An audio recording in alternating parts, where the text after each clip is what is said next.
Hi guys! Welcome back to our YouTube channel. Please don't forget to like, share, and subscribe para lagi kayong updated sa mga video na i-upload ko sa aming YouTube channel.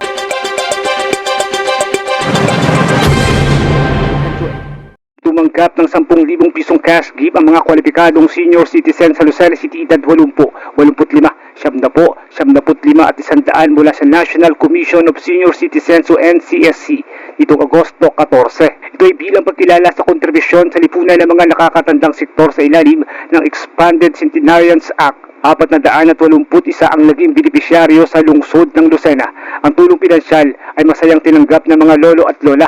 Ilan sa mga kumuha ng cash gift, sinamahan at inalalayan ng kanilang mga kaanak. Ang perang natanggap ay malaking tulong sa mga pangangailangan. Ang ilan sinabing gagamitin nito pambili ng mga gamot o maintenance medicine at pagkain at iba pa. Ang cash gift distribution ng National Commission of Senior Citizens sa Lucena City ay pinangasiwaan ng Office for the Senior Citizens Affairs o OSCA sa pamumuno ni Manong Nick Pedro bilang Supervising Officer at ng City Social Welfare and Development Office o CSWDO na pinamumunuan ni Dr. Jocelyn Chua na ginanap sa Lucena City Convention Center. Maayos at organisado ang naging pamamahagi ng nasabing tulong pinansyal.